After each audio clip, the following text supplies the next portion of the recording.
ভাই একটু প্লিজ, আমি নিজাম ভাইকে দাঁড় করিয়ে দিচ্ছি। আমরা বারাইপুর থেকে আমরা মুজাহিদুল মোল্লা আর কাইয়ুম ভাই, আব্দুল কাইয়ুম খান, আপনারা স্টেজে আসুন। ভাই এটি প্রদান করবেন আমাদের ফাদার সঞ্জীব এবং ডিস্ট্রিক্ট ইমামরা যারা আছেন, শাহাদত ভাই, সেলিমউদ্দিন ভাই এবং শাহাদত ভাই এবং ফাদার সঞ্জীব, আপনারা উঠে আসুন। এই যে নিজামউদ্দিন ভাই আমার পাশে দাঁড়িয়েছে, আমার ভাই, এই সংগঠনের পুরো একেবারে মাথা, উনি ওনার মানে অক্লান্ত পরিশ্রমের ফলে আজকের এই সংগঠন এত দূর এসছে। মানে আল্লাহ ওনার বরকত দান করুক। উনি লেখনীতে যেমন, উনি সেরকম বক্তব্য তেমন, আর মেহনতও তেমন আছে। আল্লাহ শুকর, এই সংগঠনের মেন জায়গা উনি আছেন, আর অনেক আমাদের মেন সৈনিক হলেন ইনি। আল্লাহ শুকর। ভাই আরেকজন হলো মুক্তার ভাই, মুক্তার আলী, আপনারা তিনজনই আসুন। আচ্ছা, বিসমিল্লাহির রহমানির রহিম। বিনা ভূমিকায়, সময় যেহেতু কম, শেষের দিক, আপনারা দীর্ঘক্ষণ আলোচনা শুনছেন। আমরা খুব অল্প সময়ের মধ্যে ইনশাল্লাহ শেষ করে দেবো। একটু কথাগুলো শুনবেন। যাদের ডাকা হয়েছে একটু মালগুলো তাদেরকে দিয়ে দেওয়া হোক। মূলত আপনারা জানেন যে আজকে কি উদ্দেশ্যে আমাদের শান্তি ও সম্প্রীতি সভা। তো শান্তি ও সম্প্রীতি এই মুহূর্তে যে আমাদের কেন প্রয়োজন, যে ভারতবর্ষের যে বর্তমান সিচুয়েশন, সে পরিস্থিতি, সেই দিক থেকে লক্ষ্য করে, সংখ্যালঘুদের যে বর্তমান পরিস্থিতি, সেই দিকে লক্ষ্য করে আমাদের পক্ষ থেকে আমরা চেষ্টা করছি যতটা সম্ভব সম্প্রীতি বজায় রাখা। যদিও এর আগের একজন বক্তা ভাই বলে গেছেন, আমার মনে আছেন, যে রুটির 2 পেট সেক লাগা ভালোই হয়, যদিও কথাটা ঠিক, কিন্তু দেশটা যেহেতু ধর্মনিরপেক্ষ, কিন্তু যতদিন কেন্দ্রে এই সরকারটা আছে ততদিন কিন্তু ওরা ওদের মতো করে এক না একতন্ত্রপনা চালিয়ে গিয়ে এখন আমাদের দেওয়ালে পেট থেকে গিয়ে সম্প্রীতিটা আমাদেরকে দেখাতে হতে বেশি, আর দেখাতে হবে আমি মনে করি। কেন? আমরা দেখছি, লক্ষ্য করছি যে 125 বছর ধরে আরএসএস, বিশ্ব হিন্দু পরিষদ সহ এইরকম প্রায় 30খানা হিন্দুত্ববাদী সংগঠন তারা চেষ্টা করছে এবং চালিয়ে যাচ্ছে অবিরত যে দেশটা হিন্দু রাষ্ট্র হোক এবং ম্যাক্সিমাম হিন্দু ওদের কথা শুনুক।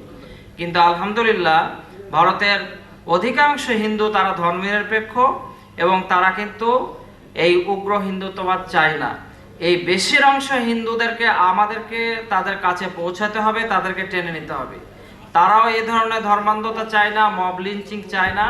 তার জন্য সম্প্রীতির পথটা আমাদেরকে বেশি করে দেখাতে হবে। সেই জন্য আমরা সম্প্রীতি দেখিয়ে আমরা কাজ করে যাচ্ছি, আগামীতে যাব। এই একটা দিক আজকের যে মূল ছিল। আর 2 নম্বর কথা হচ্ছে সংগঠন। আজকে আমরা সংগঠন আমরা কেন করব? আচ্ছা, আপনাদের ওটা আসেনি ওনারা? আচ্ছা, আপনারা যান না, একটু যারা নেবেন, ওই যে কি নাম বলেছিল আপনারা, কি নাম? মুজাহিদুল, কাইয়ুম খান, মুখতার আলী। আপনারা ওই সামনে যান, আরো এগিয়ে যান। হ্যাঁ, আর আপনাদের 2জন ডিস্ট্রিক্ট ইমাম আছেন, শাহাদত সাহেব, সেলিমউদ্দিন মিয়া, দক্ষিণ চব্বিশ পরগনা, আর ফাদার আছেন। যান, আসুন, তুলে দিন। নজরুল সাহেব আসুন, ওনার হাতে ওগুলো তুলে দিন। একজন করে, হ্যাঁ, সবাই ধরুন, 2টো করে একটা তুলে দিন না, আমাদের একটা ফটো করে নিয়ে যায়। হ্যাঁ, কেউ একটা ছবিগুলো করবেন।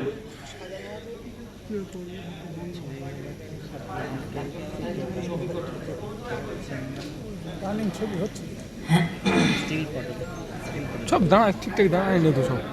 আর একটা দিয়ে দেন।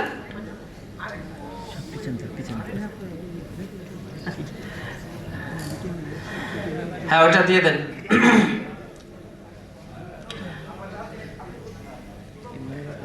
সুন্দর একটা উদ্যোগ, এটা আল্লাহ তাআলা বরকত দিবেন। এবং দেখুন, আল্লাহ নবী সাল্লাল্লাহু আলাইহি ওয়াসাল্লাম বলেছেন যে 70%-এর বেশি রুজি হালাল ব্যবসার মধ্যে আছে। সবাই চাকরি পাবে এমন না। সুতরাং আমাদের একটা সংগঠনের একটা লক্ষ্য ছিল যে ইমাম মুয়াজ্জিনদেরকে হালাল ব্যবসার মধ্যে যুক্ত করে মাথা পিছু ইনকাম বাড়ানো। কারণ আগে বলেছি এই কথাটা, যে সমাজের সব থেকে ভালো কাজ করে যারা, সমাজের সব থেকে কম মাইনে পায় তারা, সেটা হচ্ছে ইমাম মুয়াজ্জিনরা। ইমাম মুয়াজ্জিনরা সমাজের সব থেকে ভালো কাজ করেন, এত কাজ করেন এই কাজের মূল্য দেওয়া যাবে না, কিন্তু পারিশ্রমিক সব থেকে কম পায়।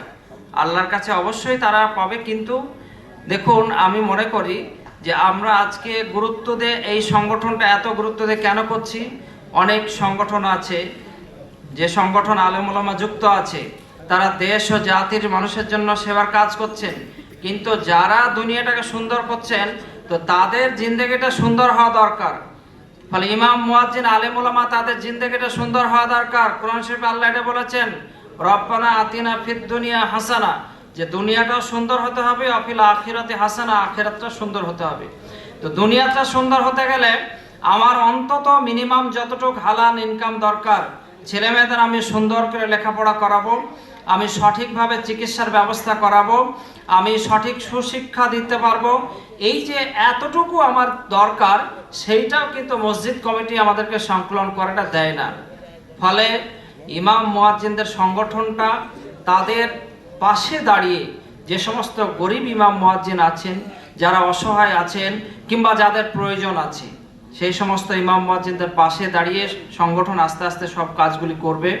এই যে একটা ফার্স্ট দক্ষিণ 24 পরগনা থেকে কিন্তু এটা শুরু হলো, যে তাদের সামান্য কিছু মাল প্যাকেজ করে দেওয়া হলো, মসজিদ কমিটির অনুমতি নিয়ে তাদেরকে একটা মালগুলো রাখার একটা জায়গাও দেওয়া হচ্ছে, অনুমতি নিয়ে তার কাছে থাকবে।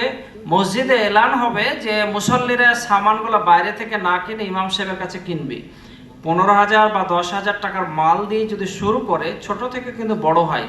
এই মালগুলো বিক্রি করে যদি দেখা হলো 1,000 টাকা লাভ হলো, পরে 11,000 টাকার মাল কিনে তারপরে আবার 12 করতে করতে করতে 6 মাস 1 বছরে ও কিন্তু বড় ব্যবসায়ী হবে। কিন্তু নিয়াত রাখতে হবে যে ওই টাকা ওখানেই লাগাবে, একটু ধৈর্য ধরে সবর করে 2 দিনে বড় লোক হবো